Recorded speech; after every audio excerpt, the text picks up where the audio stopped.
तो आज हम लोग अपने चैनल से स्टार्ट करने जा रहे हैं एक नया सीरीज एनसीईआरटी कंप्लीट सॉल्यूशन। आपको पता होगा कि एनसीईआरटी आज के डेट में कितना इंपॉर्टेंट हो गया, चाहे वो नीट का एग्जाम हो चाहे जेईई मेन का एग्जाम हो।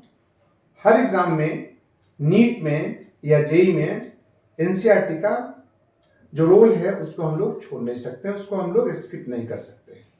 ऑब्वियसली सारा का बेसिक कॉन्सेप्ट क्या होता है, यही से आता है।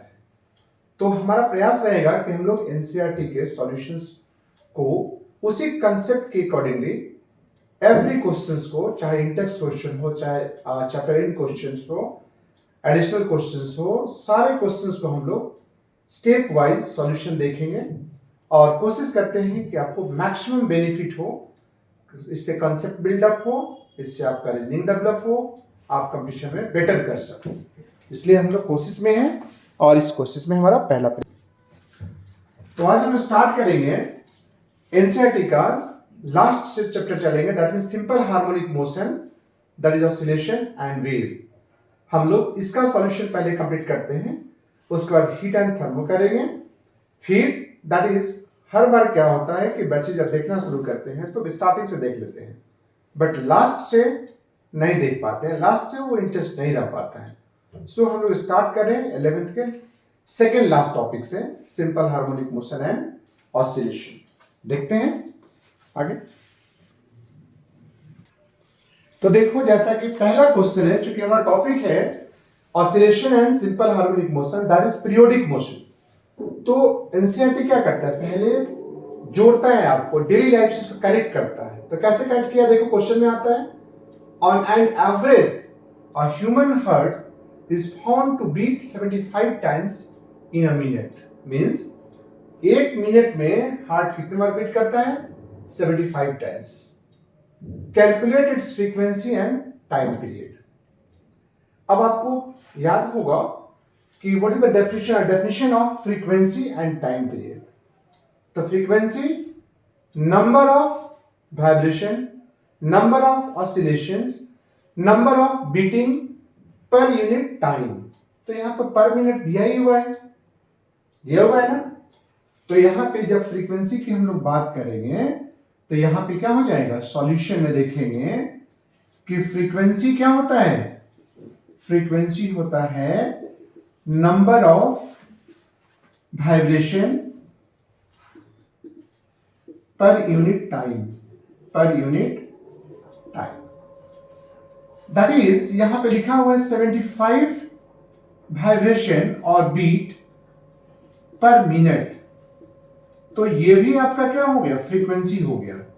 बट एसआई सिस्टम में हम लोग इस मिनट को कन्वर्ट किस में करते हैं, सेकेंड में। एंड देयरफॉर ये सेकेंड में कितना हो जाएगा, 75 बाई 60 बीट पर सेकेंड, पर सेकेंड। और आपका आंसर जब भी लिखना होगा तो इसी सेकेंड के टर्म में लिखना होगा, मिनट के टर्म को कन्वर्ट करना होगा। दैट इज, अब इसको सॉल्व कर लेंगे, तो सॉल्व करेंगे तो कितना होगा, 15 5 जा 75, 15 4 जा 60, दैट इज 1.25 बीट पर सेकेंड। ये होगा आपका फ्रीक्वेंसी। तो पहला आंसर आई थिंक आपको समझ में आ गया, फ्रीक्वेंसी कितना होगा। अब सेकेंड आप देखते हो कि अगला क्या है, time period. What is time period, तो time period is the reciprocal of frequency. That means the number of vibration per unit time is called frequency and therefore the time taken to complete one vibration is called time period and therefore time period क्या होगा, t is equal to हो जाएगा 1 by frequency and therefore ये कितना हो जाएगा, 1 by 1.25। ठीक है, तो जो फ्रीक्वेंसी हुआ 1 बाई 1.25, इसको हम लोग कैंसिल कर दिए, सॉल्व कर लेंगे। ये क्या हो जाएगा, टाइम पीरियड 100 हो जाएगा। तो ये हो जाएगा आपका 50, 25 से कैंसिल करेंगे, 25 4 जा और ये 25 5 जा, दैट 0.8 सेकेंड। तो टाइम पीरियड हो गया 0.8 सेकेंड और फ्रीक्वेंसी हो गया 1.25 बीट पर सेकेंड। तो आई थिंक ये क्वेश्चन आपका क्लियर हो गया कैसे सॉल्व होगा। नेक्स्ट क्वेश्चन पे हम लोग आते हैं, देखते हैं कैसे सॉल्व होगा। तो जैसा एक क्वेश्चन दिखा है, which of the following function of time represents periodic, B non periodic motion, also give the period of each. तो पहले थोड़ी सी हम लोग बात कर लें कि व्हाट इज पीरियोडिक फंक्शन। तो एक ऐसा फंक्शन जो अपने आप को रेगुलर इंटरवल पे रिपीट करे, दैट इज पीरियोडिक फंक्शन। और जिस इंटरवल में अपने आप को रिपीट करता है, that is period of the function. अब यहां पे मोशन की बात की जाती है, तो आपको बता दो नॉलेज के लिए कि periodic motion is always represented by a continuous function. तो कंटिन्यूअस फंक्शन क्या क्या होता है ये देखना होता है। आप पहले पढ़े होंगे बेसिक कॉन्सेप्ट में कि sine function, cosine functions are periodic function, okay, but exponential and logarithmic are not continuous function. ये कंटिन्यूअस फंक्शन नहीं है, मोनोटोनिकली इंक्रीजिंग फंक्शन है या फिर कंप्लीटली डिक्रीजिंग फंक्शन है, व्हाटएवर जो, बट ये पीरियोडिक नहीं हो सकते हैं। तो क्लियरली ये दोनों फंक्शन तो क्या हो गए, ओवररूल हो गए, ये और ये पीरियोडिक नहीं होंगे। तो हमारे पास क्या बच गए, ये दोनों बच गए जो साइन या कोसाइन फंक्शन है। अब आपको बता दूं कॉन्सेप्ट क्या होता है यहां पे। कॉन्सेप्ट होता है कि if fx is equal to sine kx और kx, तो उस केस में इसका जो पीरियड होता है वो होता है 2 pi divide by k। That means ये जो वेरिएबल का प्रोडक्ट होता है, कोफिशिएंट होता है, वो 2 पाई से डिवाइड हो जाता है। यही सेम रूल लगता है। और fx इज इक्वल टू अगर cos kx हो तो पीरियड कितना हो जाएगा, 2 pi by k। Same case होता है, दैट इज यहां पे जो x का मल्टीपल है यहां डिवाइड हो गया, यहां भी x का मल्टीपल है डिवाइड हो गया। अगर इस कॉन्सेप्ट से चलेंगे हम लोग तो पहला का सॉल्यूशन क्या हो जाएगा, यहां पे दो फंक्शन दिख रहे हैं साइन एंड कोसाइन, तो इसका पीरियड कितना होगा, t1 कितना हो जाएगा 2 pi by omega and t2 कितना हो जाएगा 2 पाई बाई ओमेगा। क्लियरली ये पीरियोडिक फंक्शन तो है। अब अगर पीरियोडिक है तो दोनों के पीरियड क्या है, सेम है, 2 pi by omega 2 pi by omega. और आपको एक अगला कॉन्सेप्ट बता दूं कि अगर दो फंक्शन प्लस या माइनस साइन से जुड़े हो और उनका पीरियड t1 और t2 हो तो फंक्शन का पीरियड क्या हो जाएगा, दोनों का एलसीएम।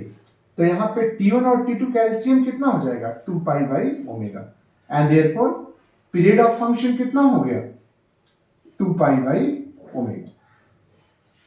इसी कॉन्सेप्ट से अगर हम लोग आगे बढ़ते हैं और सेकेंड क्वेश्चन की बात करते हैं, तो ऑब्वियसली ये भी साइन और कॉस फंक्शन है, तो डेफिनेटली ये क्या होगा, पीरियोडिक तो होगा। अगर पीरियोडिक होगा तो पहला फंक्शन का पीरियड कितना होगा, t1 होगा 2 pi by omega, t2 second का क्या होगा 2 पाई बाई 2 ओमेगा, थर्ड t3 कितना होगा 2 पाई बाई 4 ओमेगा, जो कोफिशिएंट है डिवाइड हो गया। अब इन तीनों का एलसीएम कितना होगा, तो लोएस्ट मल्टीपल क्या होगा, यही होगा। इसको 4 टाइम्स मल्टीप्लाई करेंगे तो ये मिलेगा, इसको 2 टाइम मल्टीप्लाई करेंगे तो ये मिलेगा। So period of the function कितना हो जाएगा, 2 pi by omega. I think आपको अच्छी तरीके से समझ में आ गया होगा क्वेश्चन क्या था, सॉल्यूशन क्या है। अब थर्ड क्वेश्चन है, which of the following functions represent SHM, and second periodic but not SHM, give period of each, that is दो फंक्शन दिए गए हैं, दोनों में चेक करना है। तो पहली बात हम लोग समझें what is simple harmonic motion, SHM।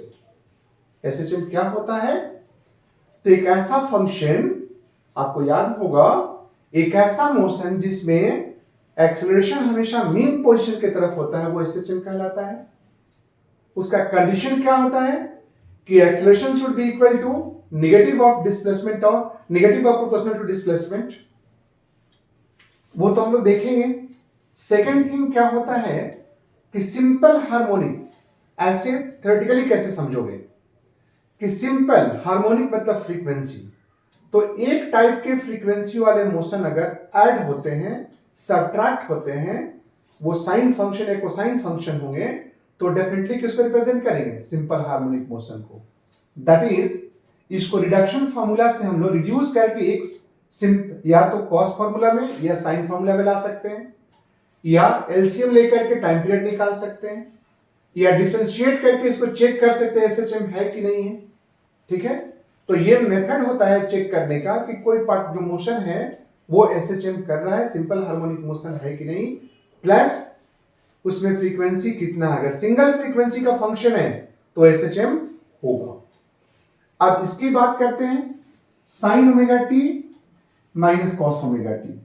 तो हमारा कॉन्सेप्ट क्या होता है? यहां पे कॉन्सेप्ट होता है कि ये एक फंक्शन है, सपोज ये डिस्प्लेसमेंट को रिप्रेजेंट करा है, x is equal to sine omega t minus cos omega t, ये डिस्प्लेसमेंट को रिप्रेजेंट कर रहा है। और चूंकि ये दोनों फंक्शन में सिंगल फ्रीक्वेंसी है ओमेगा ओमेगा, तो डेफिनेटली ये क्या होगा? एसएचएम होगा। पहली कंडीशन कि दोनों साइन कोसाइन से रिप्रेजेंट हो रहे हैं, सेकेंड कंडीशन कि दोनों में क्या है? सिंगल फ्रीक्वेंसी है। तो हम लोग इसको रिडक्शन फॉर्मूला यूज कर सकते हैं या फिर अलग से चेक कर सकते हैं। तो इसको एक बार डिफरेंशिएट करेंगे, dx बाई dt करेंगे, तो क्या हो जाएगा? Omega cos omega t minus plus हो जाएगा omega sine omega T. Cos का माइनस साइन होता है, फिर से डबल डिफरेंशिएशन करेंगे dt स्क्वायर, तो ये कितना हो जाएगा? Minus omega square sine omega t plus omega square cos omega T. That is minus omega square common ले ले तो क्या बचेगा? Sign omega t minus cos omega T, that is minus omega square into x. तो यहां पे जो d2x by dt square आया, ये प्रोपोर्शनल टू कितना हो गया? dt square proportional to minus of x हो गया। ये शो करता है कि इक्वेशन क्या है? एसएचएम है। तो आई थिंक पहला इसका ए का आपको सॉल्व हो गया कि एसएचएम है ना? तो ये पहला क्या है? एसएचएम तो है। जब एसएचएम है तो इसका पीरियड कितना है? तो पीरियड निकालने के लिए हम लोग बाकी मेथड छोड़ देते हैं, हम लोग डायरेक्ट आ जाते हैं यहां पे। तो दो फंक्शन का समेशन है, तो t1 कितना हो गया? 2 pi by omega, and t2 कितना हो गया? 2 pi by omega, and therefore यहां पे टाइम पीरियड कितना हो गया? 2 पाई बाई ओमेगा, दोनों का एलसीएम हो गया। तो एसएचएम तो हुआ ना? ऐसे ही जब सेकंड क्वेश्चन की बारी आती है बी को, तो इसको हम लोग स्पैन तोड़ देते हैं दूसरे फॉर्मेट में। दैट इज, आपको फॉर्मूला मालूम है कि cos 2 omega t is equal to कितना होता है? 1 minus 2 sine square omega t, and therefore यहां पे साइन स्क्वायर ओमेगा टी कितना हो जाएगा? ये हो जाएगा 1 minus cos 2 omega T, cos 2 omega T divide by कितना? 2। दैट इज, हम लोग यहां पे लिख सकते हैं और डिस्प्लेसमेंट को लिख सकते हैं, x को क्या लिख सकते हैं? 1/2 minus 1/2 into cos 2 omega T. अब यहां भी आप देख सकते हो कि जो इक्वेशन है ये, इसमें एक ही फ्रीक्वेंसी है, सिंगल फ्रीक्वेंसी, और किसके साथ है? कॉस के साथ है। तो डेफिनेटली क्या होगा? ये पीरियोडिक होगा, साथ में क्या होगा? सिंपल हार्मोनिक होगा। Single frequency means simple harmonic. तो यहां पे हम रूल से भी आ सकते हैं, डायरेक्ट भी देख सकते हैं। तब यहां पे इसका पीरियड कितना हो जाएगा? t हो जाएगा 2 पाई बाई 2 ओमेगा। हाँ, ये अलग बात है कि मेन पोजीशन से नहीं स्टार्ट करेगा ऑसिलेट करना, ये ऑसिलेट करेगा 1/2 जो यहां पे है। दैट मींस जब ये 0 होगा तो मेन पोजीशन कितना होगा? 1/2। तो टाइम पीरियड कितना हो जाएगा? 2 पाई बाई ओमेगा, और ये भी क्या होगा? हार्मोनिक मोशन होगा। क्लियर? समझ में आया? अब देखो यहां पे क्वेश्चन नंबर 14.4 है। दो सर्कल दिए गए हैं और इसमें पार्टिकल मूव कर रहा है, एक में एंटी क्लॉकवाइज और दूसरे में क्लॉकवाइज, और हमें एक्स एक्सिस पे मतलब एक्स कंपोनेंट पर जो प्रोजेक्शन होता है सर्कुलर मोशन का, वो क्या देता है? सिंपल हार्मोनिक मोशन देता है। वो क्या देता है? सिंपल हार्मोनिक मोशन देता है।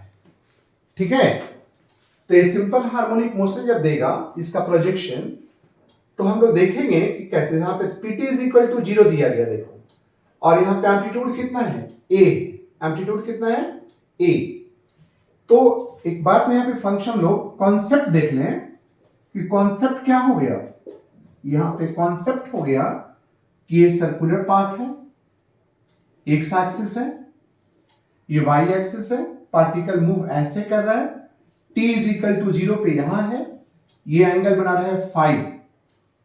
ठीक है, और ओमेगा स्पीड से सपोज ये रोटेट कर रहा है, किस स्पीड से? ओमेगा स्पीड से रोटेट कर रहा है। ये ओमेगा स्पीड से रोटेट कर रहा है, तो कुछ देर बाद t टाइम बाद यहां आ जाएगा, तो ये एंगल कितना होगा? Omega t.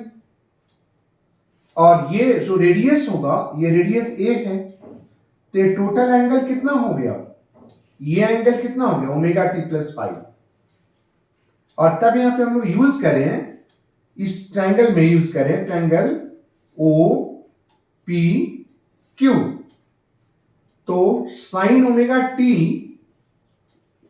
Plus 5 is equal to कितना हो जाएगा?